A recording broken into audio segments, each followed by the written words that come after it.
Assalamualaikum warahmatullahi wabarakatuh. Selamat pagi anak pinter. Ketemu lagi dengan Ibu. Pagi hari ini Ibu akan melanjutkan materi tentang faktor persekutuan terbesar atau EPB. Minggu lalu, Ibu sudah membahas bagaimana cara mencari EPB. Mencari EPB itu bisa dilakukan dengan 4 cara. Yang pertama, menggunakan himpunan faktor persekutuan. Yang kedua, dengan menggunakan pohon faktor. Yang ketiga, dengan menggunakan tabel. Dan yang keempat, dengan menggunakan pembagian bersisa atau pembagian Euclid.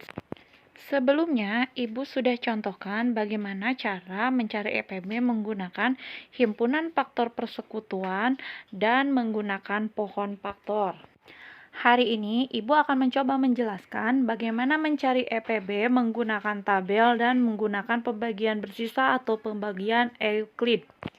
Jika kita akan mencari EPB menggunakan tabel, pertama-tama kita harus membuat terlebih dahulu tabel untuk menentukan faktor dari bilangan-bilangan tersebut.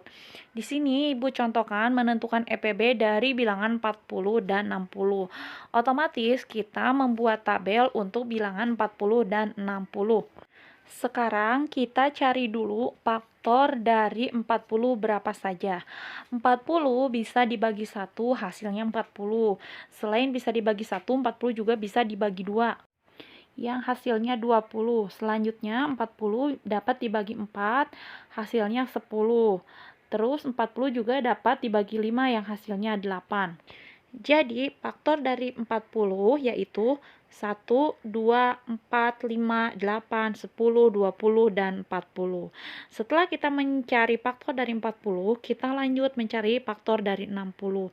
Di mana 60 ini bisa dibagi oleh 1, 2, 3, 4, 5, dan 6. Yang hasilnya faktor dari 60 yaitu 1, 2, 3, 4, 5, 6, 10, 12, 15, 20, 30, dan 60.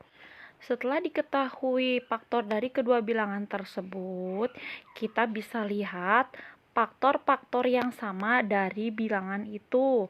Di sana, Ibu sudah beri tanda merah dan kuning. Faktor yang merah dan kuning itu adalah faktor yang sama dari bilangan 40 dan 60. Bisa dilihat dari faktor-faktor yang sama itu, faktor persekutuan terbesarnya adalah 20. Jadi, EPB dari 40 dan 60 adalah 20. Sudah paham, Nak, bagaimana cara menentukan EPB menggunakan tabel? Kalau sudah paham, sekarang Ibu akan lanjut bagaimana cara menentukan EPB dengan menggunakan pembagian bersisa atau pembagian Euclid. Di sini, Ibu beri contoh menentukan EPB dari 40 dan 60, selain itu juga menentukan EPB dari 8 dan 12. Ibu akan jelaskan satu persatu. Kita akan coba menentukan EPB dari 40 dan 60 terlebih dahulu. Pertama-tama, kita buat pembagian di mana bilangan terbesar harus membagi bilangan terkecil. Bilangan terbesar di sini yaitu 60 dan 40 sebagai pembaginya. Jadi 60 dibagi 40 hasilnya 1. 1 dikali 40 sama dengan 40. Sekarang 60 dikurangi 40, sisanya 20.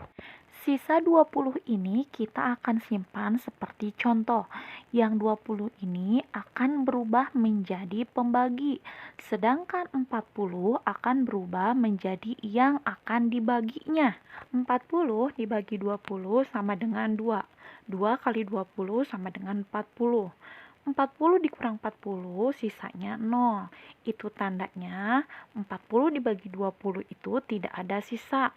Jika sudah tidak ada sisa atau hasil akhirnya 0, itu artinya 20 yang menjadi pembagi itu sebagai EPB-nya.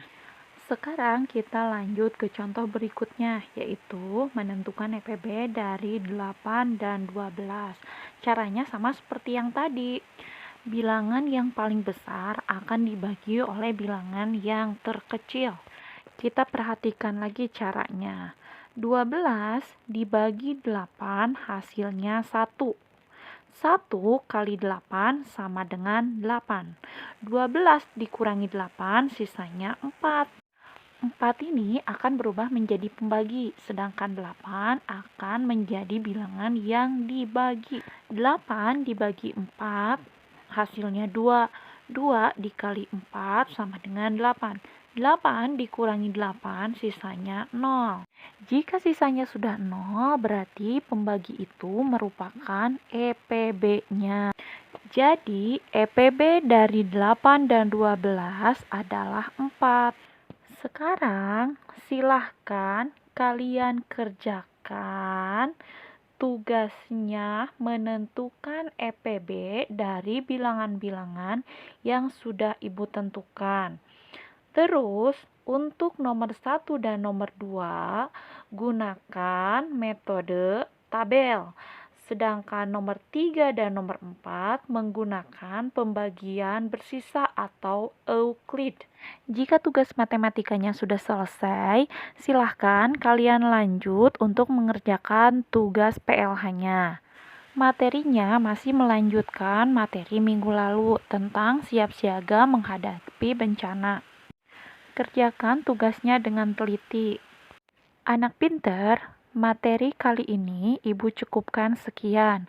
Wassalamualaikum warahmatullahi wabarakatuh. Selamat belajar.